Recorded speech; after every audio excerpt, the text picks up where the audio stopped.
The following presentation is Negotiation Strategies, Compensation, conducted by Dr. Joyce E. A. Russell, the Helen and William O'Toole Dean at Villanova School of Business. 101 with salary negotiations is probably an area that I'm one of the areas I'm most passionate about. So please, if anyone has other questions about your own personal situation down the road, feel free to email me. I'm always happy to help in any way I can.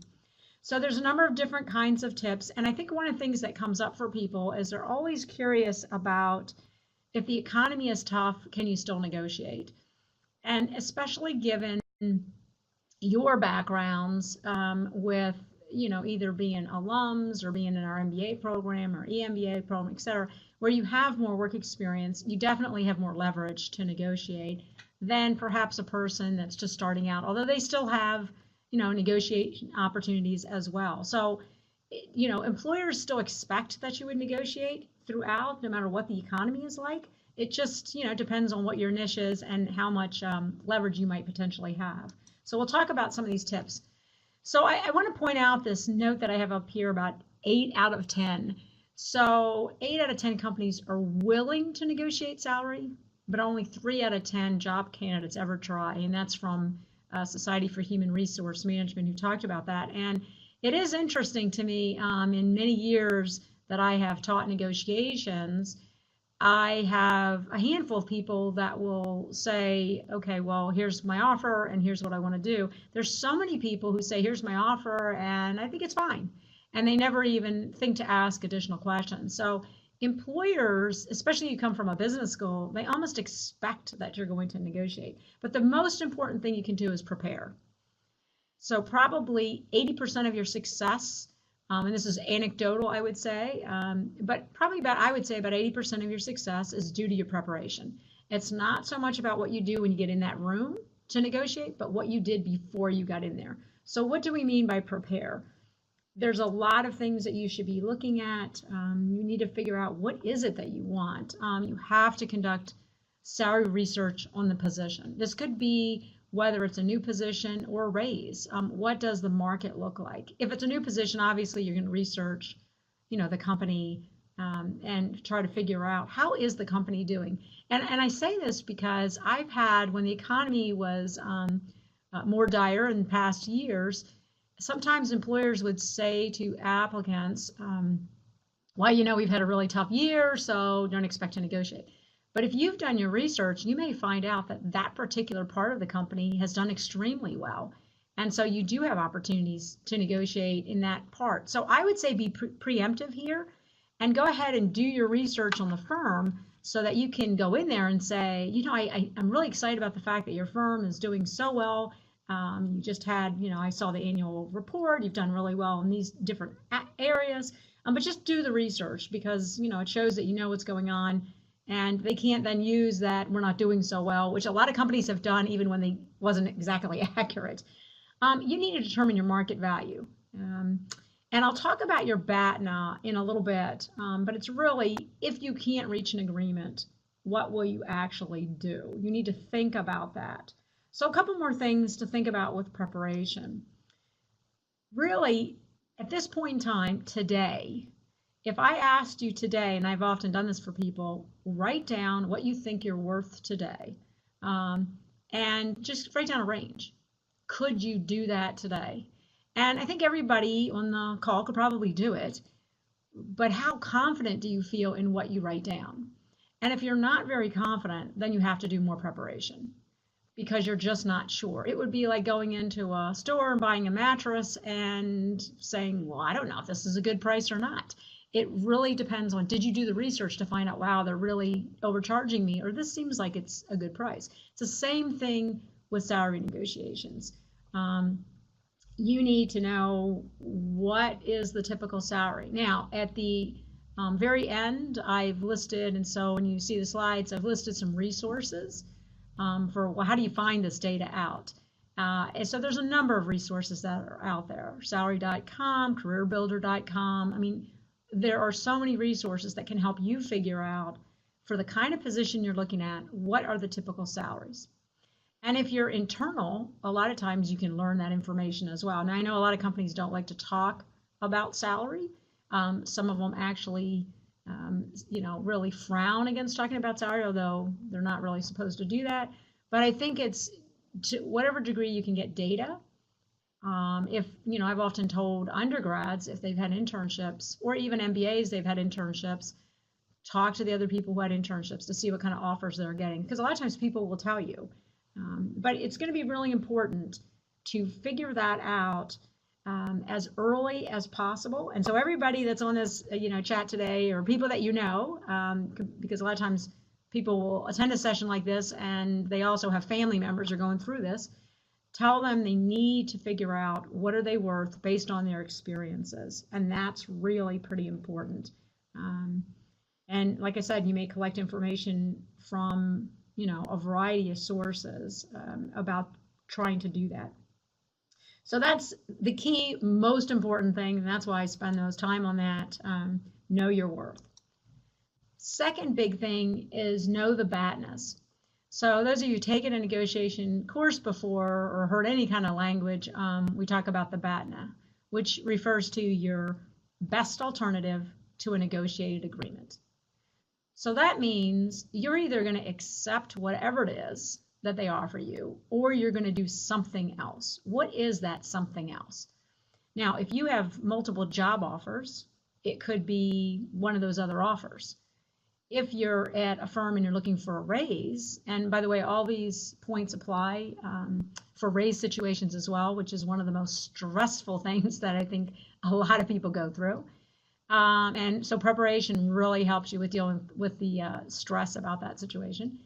But your BATNA in that situation is, well, I'm either going to get this raise that I want, or what will I do? Will I go work someplace else? Will I leave the firm? Will I move to a different part of the firm? So you have to think about, before you negotiate, what is your alternative? What are all your alternatives? And then figure out what's the best one. So what is the absolute best alternative you have? In every negotiation that you do, there are BATNAs. You just have to figure out what they are and then how to make them as attractive as possible. And we say that's really important because if it's really attractive, then you'll feel more confident in the negotiation. So for example, you have multiple job offers, then you'll negotiate hard for the one you really want because you have this backup, and if the backup is really good, you feel very confident. If, on the other hand, you negotiate and you don't have alternatives, then what's your BATNA? Your BATNA is to keep looking. And you may say, well, oh, I hate that alternative.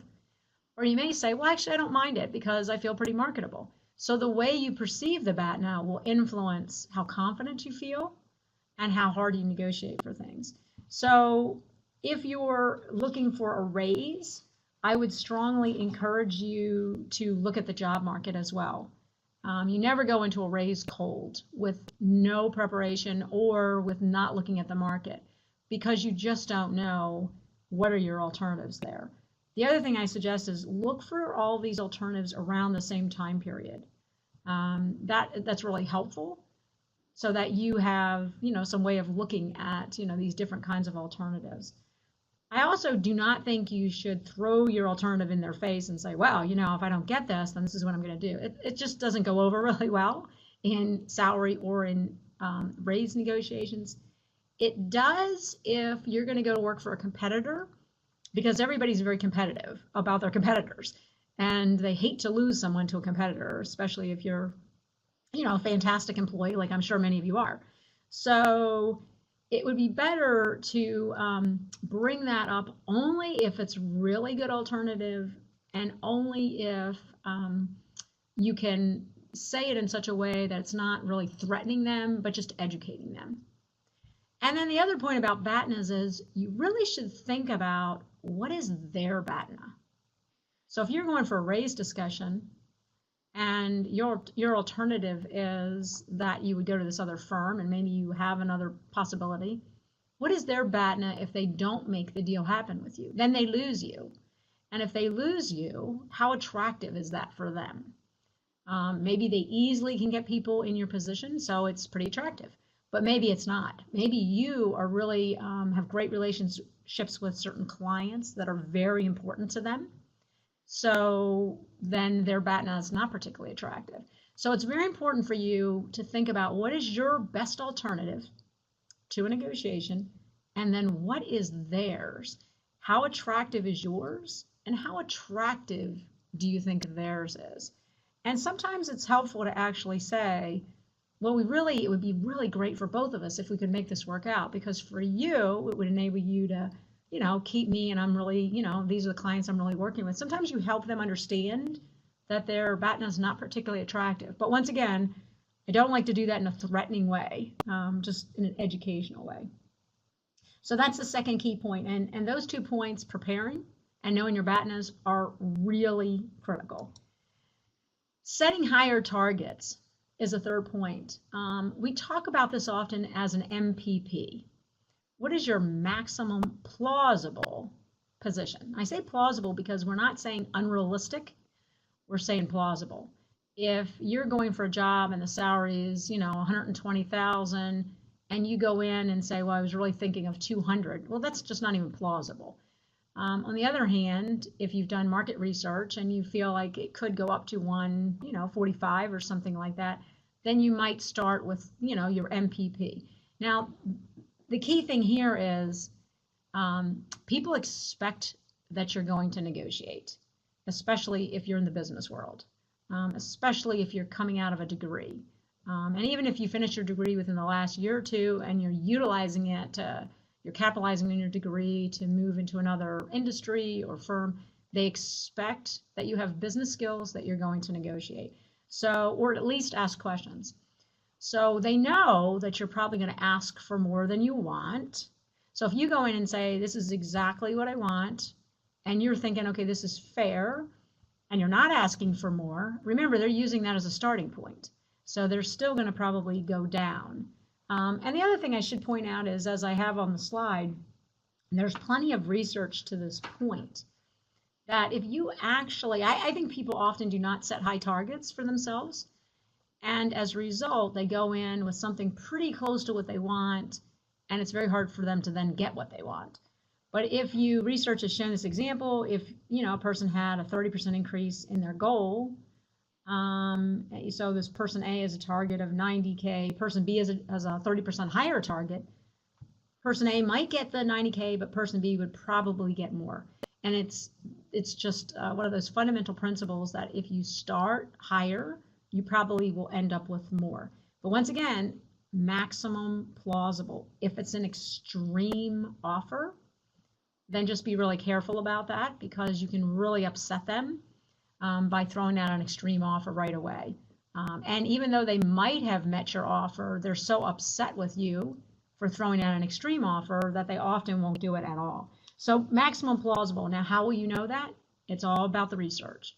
Have you done enough research to really figure out, well, what would be maximum plausible? And once again, please feel free, if you have any questions, to just chat those questions in as I'm going through. All right, this sounds pretty obvious, displaying self-confidence, but it's amazing to me how many people don't do this. So I really encourage people to practice, especially before going into a salary or a raise negotiation, because those are probably the most stressful negotiations you will ever do. Now, there may be some of you on the call that absolutely love those negotiations. I kind of doubt it because, most people don't. And the reason they're so stressful, because it's all about you. It's all about, we personalize it. This is my personal self-worth. And what are they saying about my self-worth? The only way that you can build your self-confidence is to practice. So I encourage you to practice with someone else. We'll talk about that a little bit more later on, but the kind of practice that you can do. But it's going to be really critical. Any courses, executive programs, or anything I've ever done in terms of negotiation, or even when I work with people one-on-one, we think about what we're going to say, how they're going to respond. So I have this point about self-management training. The idea of self-management training is you anticipate obstacles. Okay, so what might they say? How would you respond? And that's why it's very helpful to practice with a person. But practice with somebody that's actually going to give you good practice. There's a great video clip Defending Your Life, where there's a little scene in there. I encourage you to watch it. Where there's a little scene. It's a pretty old movie. Where he practices a salary I think it's Al Brooks. He practices a salary negotiation with his wife, and it's totally unrealistic because he says, well, I want this amount, and she says, well, I can give you, I can't do that. And he says, well, I have to have it. So she keeps saying, well, okay, I'll give you a little bit more. I'll give you a little bit more. Well, no employer does that. They don't continually give you more and more and more. So his practice is not really very realistic. So that's why I say, if you want to build your self-confidence, you have to practice. And if you're going to practice, then practice with somebody tough that's going to actually prepare you. So listening and asking questions. I think that probably two of the most powerful things you can do are listening and asking questions. If you're really extroverted, then this is a challenge for you, right? Because people probably told you that throughout your life. Okay, well, you need to listen. You jump in too fast. Sometimes that's where people who are more introverted have a benefit here because they often listen, sort of reflect before they speak. And I can sort of say that because I'm more extroverted myself, so I'm always watching that issue as well. And I think that you want to be enthusiastic. And you want to let people know you really want to work there, because there's nothing worse to an employer than somebody being really just cold or having no facial reactions whatsoever. But, you certainly have to, you have a poker face that helps to some degree. But in terms of listening, you want to learn as much as you can. And I'll talk about that a little bit more of what is it that you want to learn from them. But you want to understand why the offer is the way it is. And then to learn their perspective, how desperate they are to hire a person, how desperate they would be if you actually left. Maybe, in some negotiations I've done, you want to hold on to a person because it's really hard to fill that spot in terms of that job set of skills. So that's really important. So listening is really critical. If there's one thing I would say you could work on, any of us, is listening and and then asking questions. But when we ask questions, the benefit of asking, and there's there's books just written on how do you ask questions in negotiation, like the kind of questions. But the idea is asking and then saying nothing. So, can you help me understand, how you arrived at that offer? Then say nothing. Not, can you help me understand, and this is why I think it should be this, and this is why I think. You don't do that. You just ask a question, and then you're quiet to allow them to go ahead and respond to the question. And the more you learn, you would do this in any other negotiation. You're going to buy a house. You would ask a lot of questions. When do they need to sell it? Are they desperate to sell it? How much have they put into that? You're always asking questions. So in salary and raise, you want to do the same thing.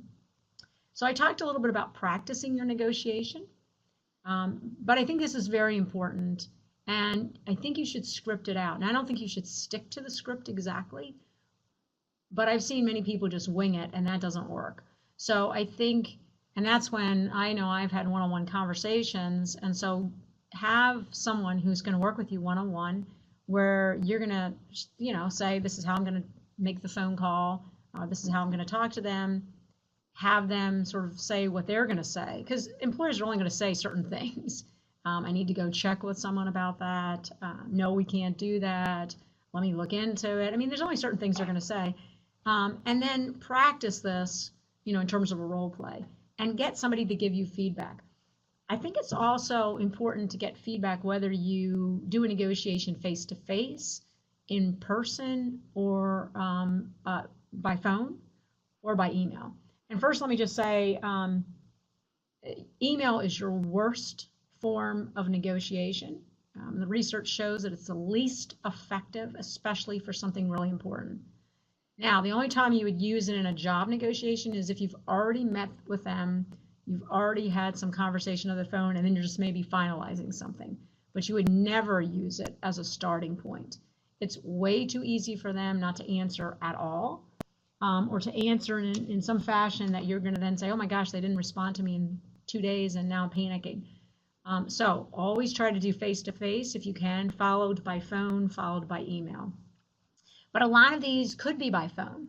So when I say get a third party to observe, you could have somebody listen in to how you might do a phone conversation. And I say that because I think we all know that sometimes people on the phone do not come across as confident. I've had people who will get very dressed up to have these phone conversations, and they'll have all their notes out in front of them so that they are as if they're in the room and they're really prepared. And so I think that's really important, because remember, you only get a couple chances at this. And you really, that first time you're talking to somebody, you want to make a really strong and good impression.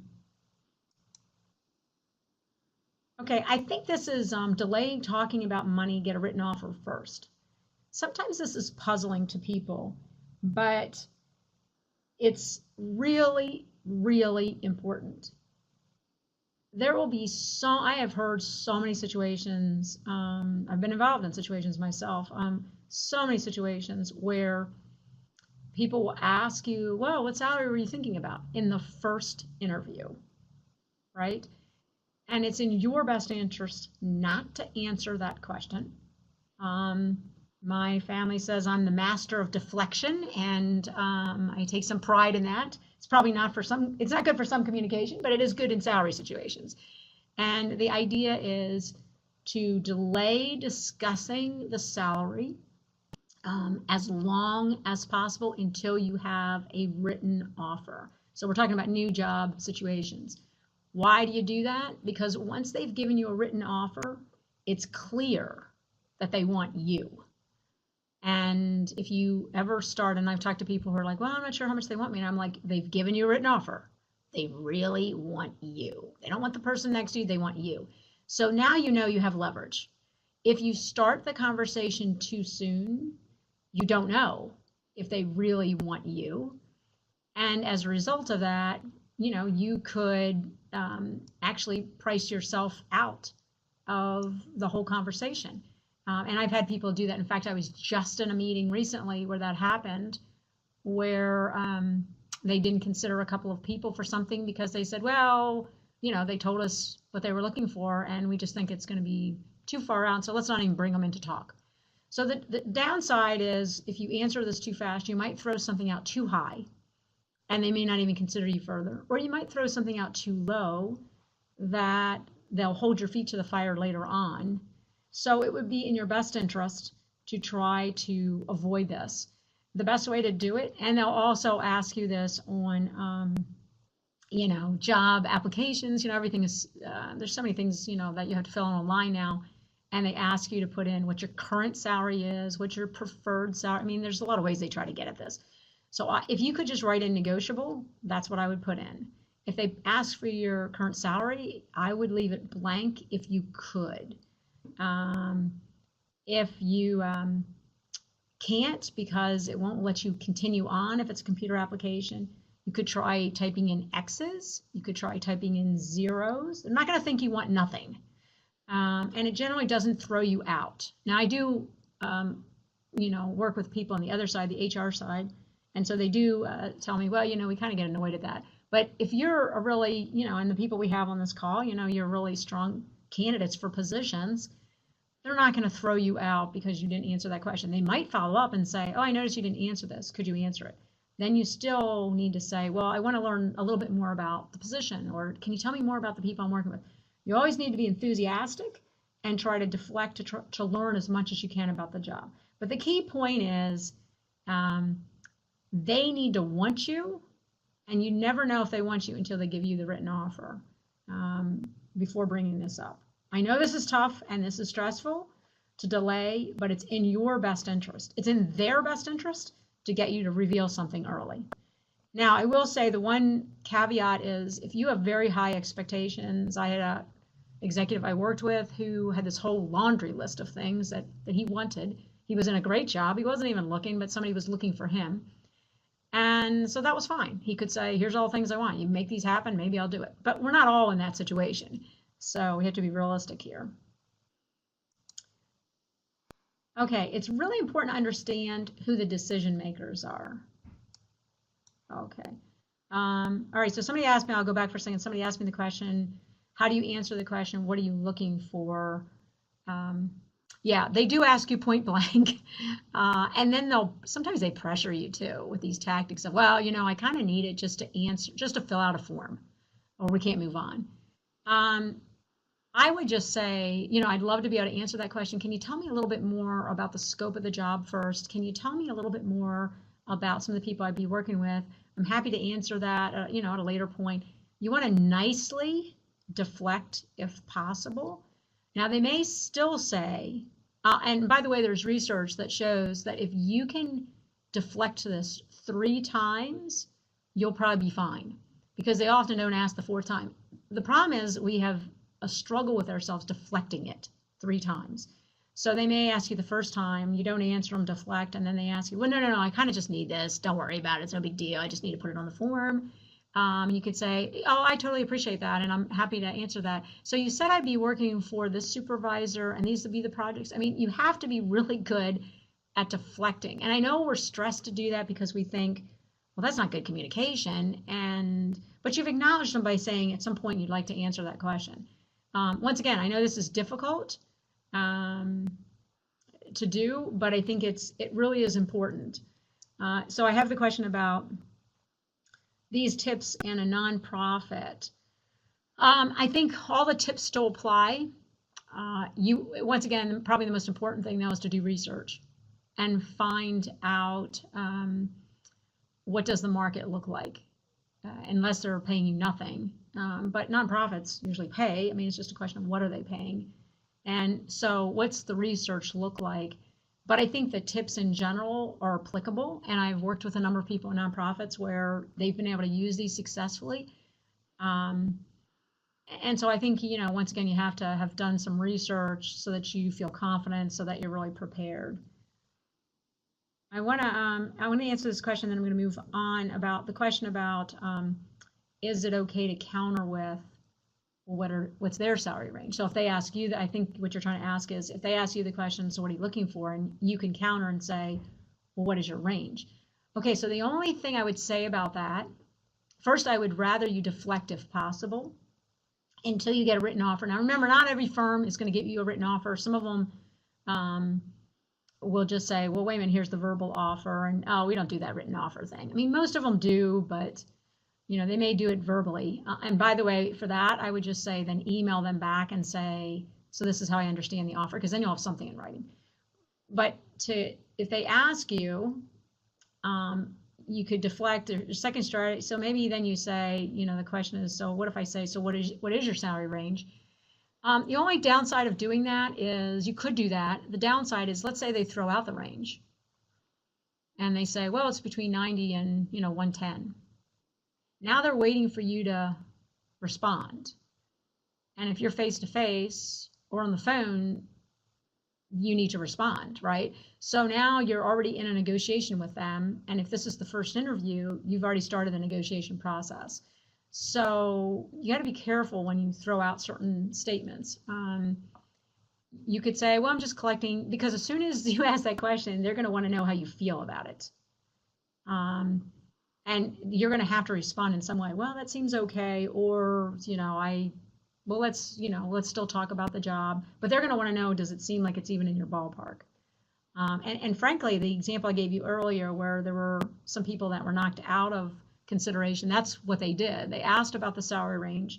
They told them, and they responded in such a way that, oh, okay. Well, they didn't say that they weren't interested in moving forward, but the recruiters had that impression. So they just decided themselves not to move them forward. So I think you have to be just really careful when you throw that question out there. Okay, keep throwing out these questions though, they're fabulous. So find out their process and who the decision makers are. Very important. You can always ask this, even in a first interview. After you've had an interview with somebody, you can say, can you talk to me a little bit about what your process is? What's your timeline? You're going to be bringing people in during these couple of weeks, and then you're going to get back to, it just shows that you're organized and that you care about what's going on. You can certainly say, I'm also, looking at other firms, and I just want to get a sense of what the timeline is. You also you don't want to specifically say, well, and are you the decision maker? I mean, that's pretty crass, but you do want to know who else they might need to refer to, because a lot of times you'll talk to recruiters who are not the decision makers. They are the gatekeepers, though. And so you don't want to offend them. You want to make sure that they like you, because they often will influence. A lot of people overlook the gatekeepers, and gatekeepers could be the HR people, they could be recruiters, they could be administrative staff. These are very important people who, of course, deserve your respect, and they will oftentimes influence whether that hiring person actually wants to even talk to you. So that's really important to think about who you might be negotiating with, who else you have to talk to. So this flinch one is rather interesting, and I'll give you a couple examples. So when somebody does finally give you an offer, try really hard, and this is why you have to practice, to not use the word okay. That's just common language in the US, where we say, oh, okay, okay, okay, and we use that a lot. Once you use a word like that, it sounds like you're agreeing. It would be far better for you to say nothing, or to just say, as if you're thinking. Now, I've actually had a person who got an offer way better than they were expecting, an MBA, who said, wow, this is great. Well, of course, that's the absolute wrong thing that you can do, because now, it was really going to be difficult for her to negotiate any further on pretty much anything. But I think if you could train yourself, this is why those of you who can use a poker face, even on the phone, it's really helpful. So this is kind of like a flinch, where you use some silence, or you just say, Now, if it is really low, and you have started the negotiation process, then you could say, that seems a little low. Can you help me understand how you arrived at that number? That sort of thing.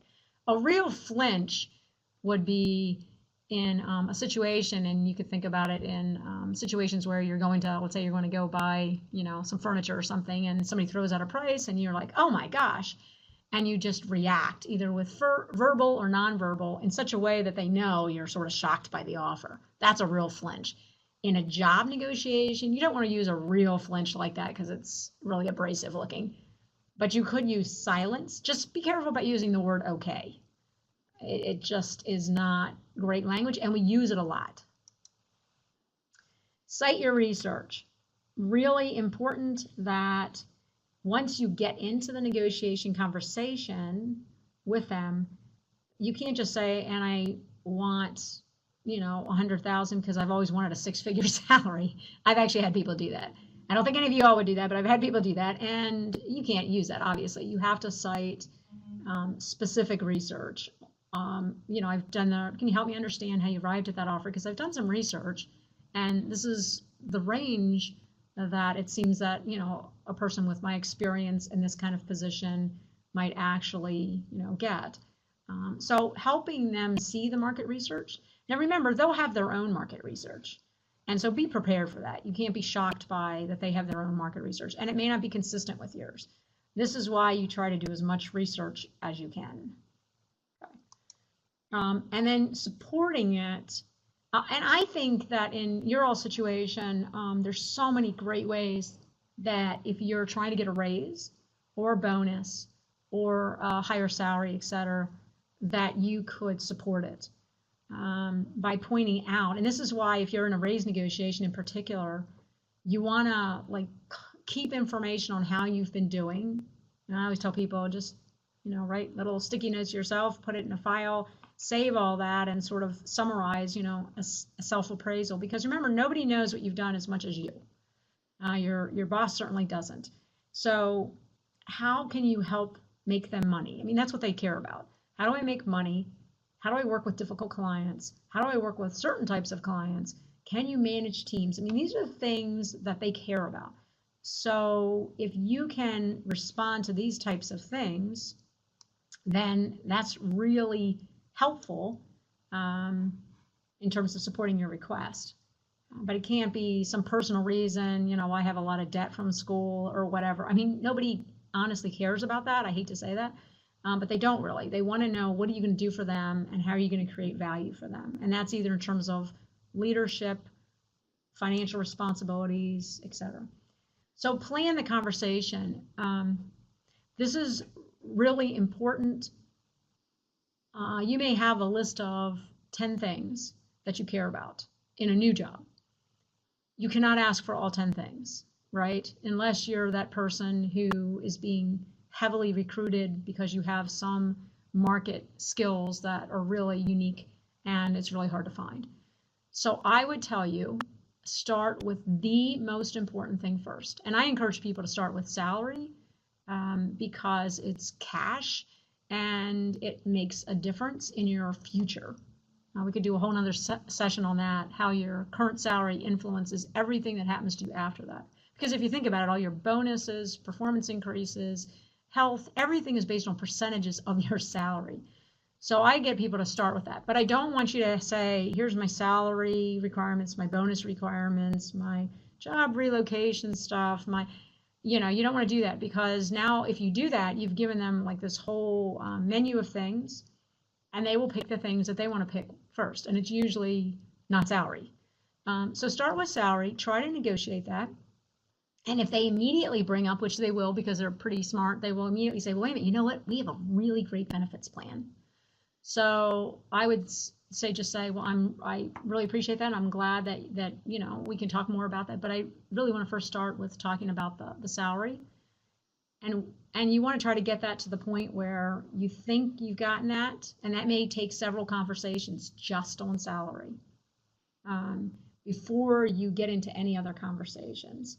But you definitely don't want to put everything on the table at one time. So we have a question on negotiating on positions internally with your existing company. And it's much easier to negotiate externally for lateral and promotional roles. Unfortunately, that seems to be true, which is sad. But I think that often happens is that firms, a lot of times, are not willing to really up your raise until they have almost the threat that you're leaving and that you bring in external offer, which I think is sad. But because I think all of us should be just looking at the market as employers to make sure that our people are at the market rate. That's always a big challenge for us. But I think that, if you're trying to do a raise negotiation, then I would certainly look at the external market and bring that data into the conversation. And because sometimes you have to educate people on the external market. Or maybe you've been there for a while and they don't know how the market's changed. Or you got your MBA and now you're worth more to them. And frankly, you need to capitalize on that with your MBA, right? So I think that's really important. And then there's the question about, since we're talking about planning the conversation, about when's a good time to discuss telecommuting. If that's your top priority, and that's why I say pick the thing that's most important to you. I think salary is the most difficult. That's why I start with that. But if the salary is actually pretty good, but telecommuting is really important to you, and I think it is to a number of people, right? Then that's what I would start with. But I would not start with that until you have an offer from somebody. Because once again, if you start too soon with that, it sort of looks like you kind of don't want to work there. Because you're saying, well, in the first interview, you're saying, and how much can I work, off-site? Just doesn't come across very effectively. So I would say wait until you have an offer. But if that's most important to you, then start with that item first. And, work on how, but it would be very helpful if you looked in the firm and saw if there were any precedents for that. And if not, what does the market look like in terms of precedents? Because I think that would be really important as well. Okay, there was a question about new hires. If you know their salaries, yeah, that's a great point. So you find out, I'm assuming the question is about, you find out that maybe a new hire is making more than you currently are. So that could be a raise conversation. I think in some cases, I wouldn't be afraid that they're going to say, how'd you find that out? And you shouldn't know that stuff. I mean, because sometimes they do that. They sort of bully you a little bit about that. But I think if you can use external data, or you can say you've learned that there's that they're bringing in people, and this does happen in a lot of places where the people have been there for a while, for whatever reasons, the economy, et cetera, have compressed salaries. I think you can certainly bring that up, because if you're doing a good job, you've gotten good performance reviews, you're certainly worth more than a new person who hasn't even been tested. So I would certainly bring that up. Consider other monetary things.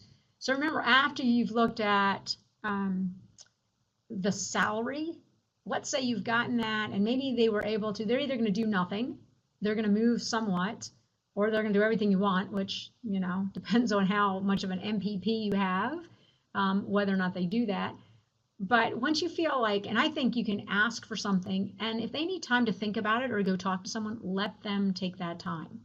Do not pressure them, because it's not in your best interest. Say, that's great, love to hear from. Now, if you have other offers, you can certainly say, can you help me? Can you help share with me maybe the timeline?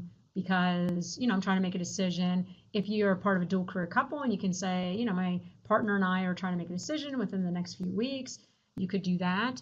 So you understand the timeline. But let's say they say, we're going to go look into this. They come back to you. Maybe it'll be by phone. Usually it's by phone. So you then have a conversation. Now it's going to be up to you. Do you press them even more, or do you accept that?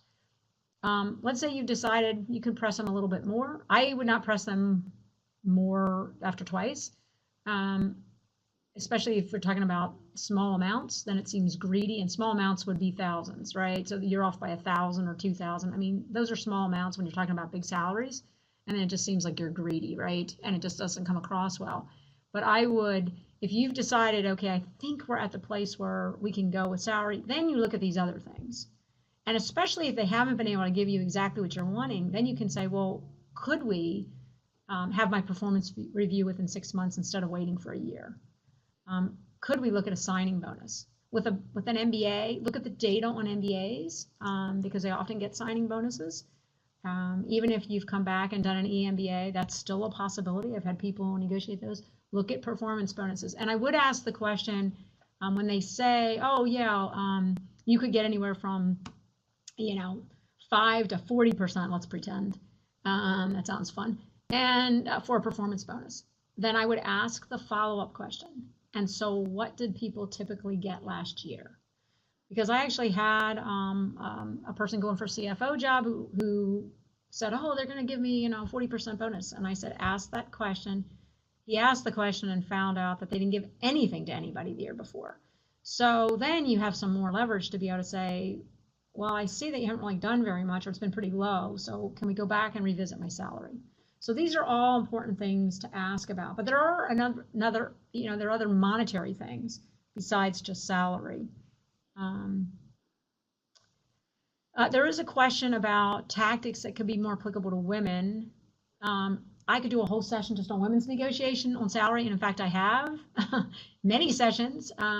There's a lot. I will just say at this point, you're going to use the same tactics, but we do have research that says that typically, I'll give you just 3 quick highlights. Women don't ask. They don't ask for as much, and they're not as persistent.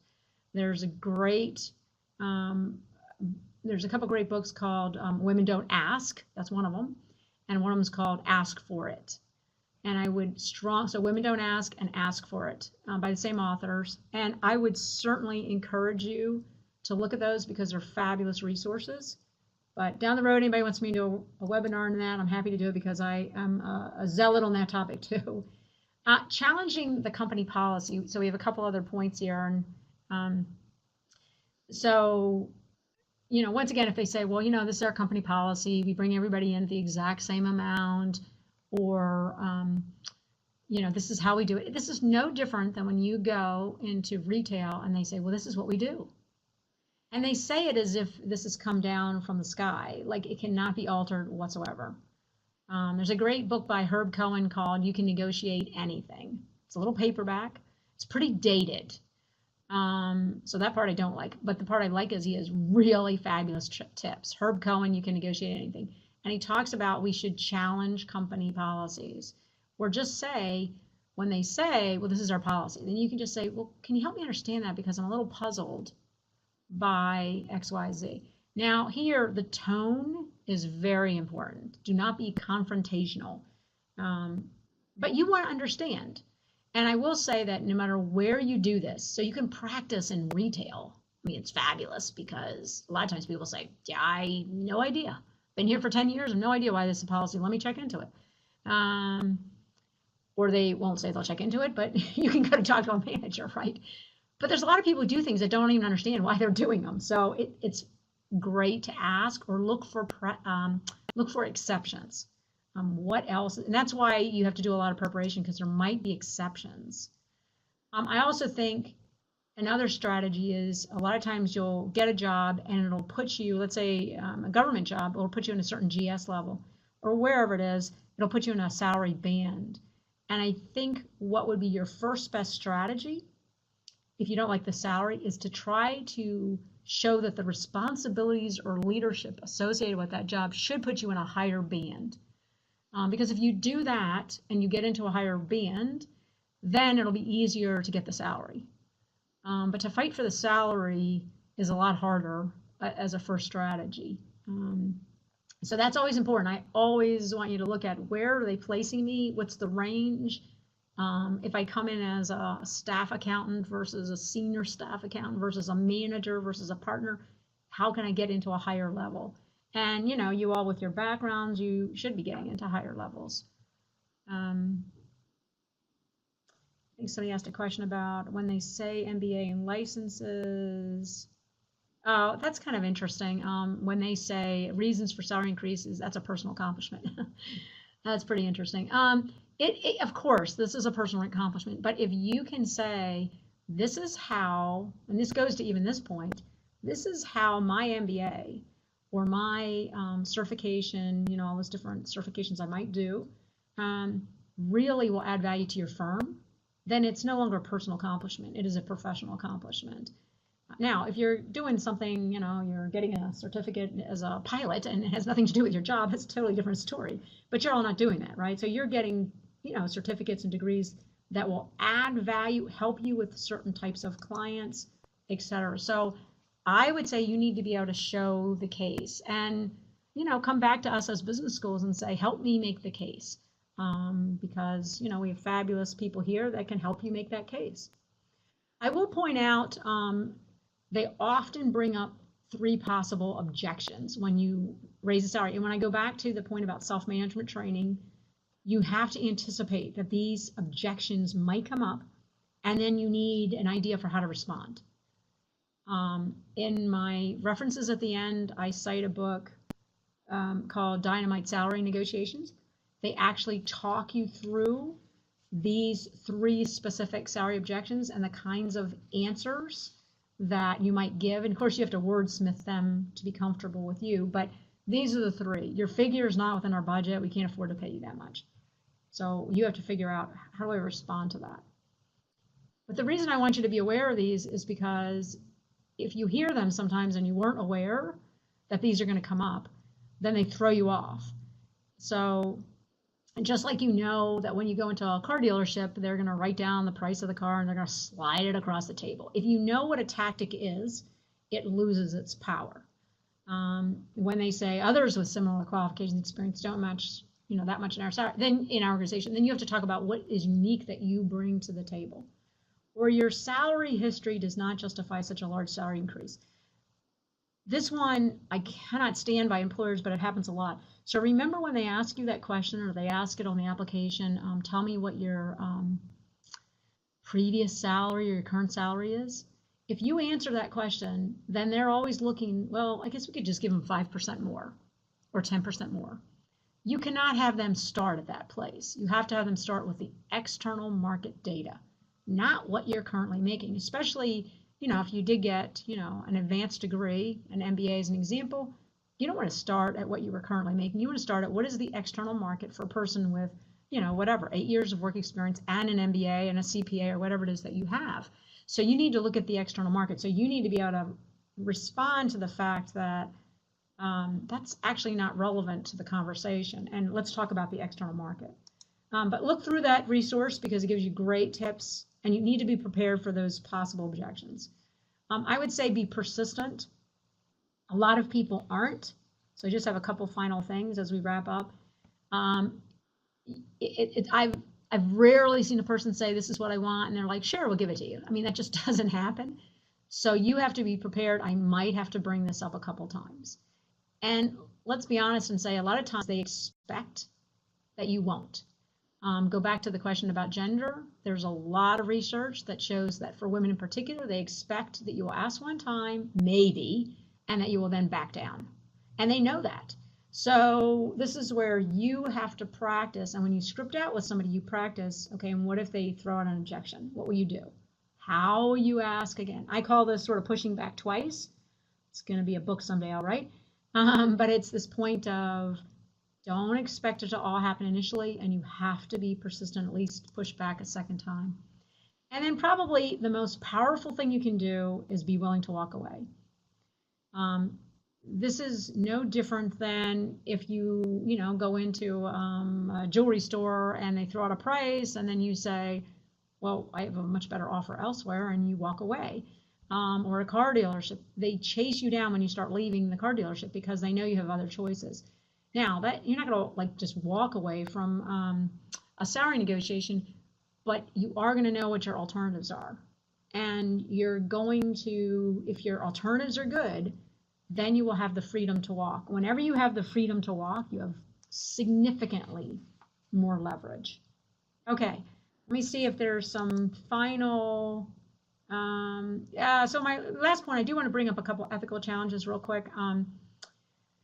If you have no intention at all of accepting, don't waste your time and theirs in a salary negotiation. Yes, maybe you go practice there for an interview because you might have some interest, but if you know for sure there's no way, then I would suggest that's just not the ethical thing to do. I would not lie.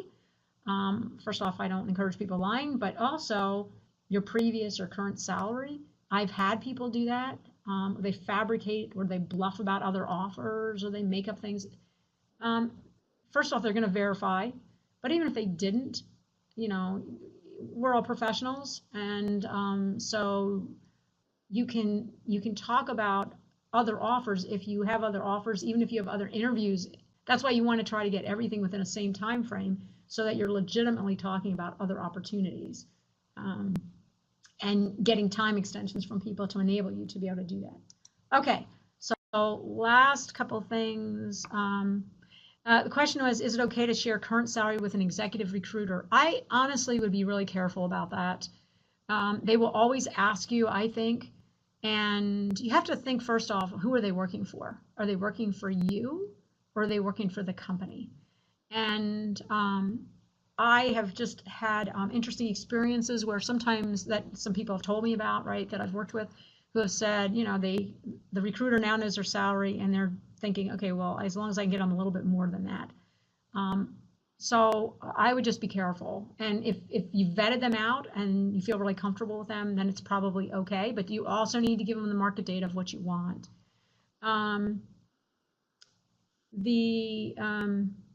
Companies using company-wide salary range, determining, yeah, so that's a good question. If they give you a range and you're trying to figure out, can you negotiate if they've say that they have to give you this range and you're trying to figure out how do I get at the high end of the range? Once again, this goes back to sometimes these ranges are huge. So do your research to figure out what range seems applicable for you. Can you get into a different range or different band? But you have to continually show your unique value and why you should be at the high end of something, which I think is important as well. Okay, I think we had a question about the Pennsylvania law. I'm fairly new to Pennsylvania, so I honestly don't know that just yet. And so we can certainly, I don't know if somebody else on the chat knows that. If you do, please feel free to answer that question because I'm not sure that that's actually a law at this point in time, but having just moved here from Maryland, I believe that that's something that there is the law that we're trying to say that employers shouldn't be asking for salaries. So thanks, Rita, for putting in some information about that. Appreciate that. Okay, so I think we're pretty much out of time. I have some resources on the slides, the best ones that I've seen. There's a lot of them out there. So, you really want to look for certain ones that I think are some of the better ones. If you're looking for 6-figure plus salaries, then looking at something like theladders.com is a really good one. There's a lot of books that I mentioned, so I have some of those in there as well, that I think are some of the better ones. There are lots of books out there. Most of them you can get a point or two from, but those are some of the other things. So I'm sensitive to time. I really appreciate you all being on this call. I think this is really important. If you want to follow up with any specific questions, I'm happy to help you in any way that I can. And best of luck to you all. And I'm going to turn it back over to Pam now. Yeah, and thank you very much, Dean Russell, and thank you all today for joining us. I want to remind our alumni and students on the call that on February 8th, the Graduate Business Programs team is hosting an alumni and student networking event at the Pyramid Club in Center City, so we hope that you can join us. And have a great Wednesday, everyone. I'll share the transcript and the link to our recorded session after the call. Great. Thank you so much, Pam. Take care. Okay.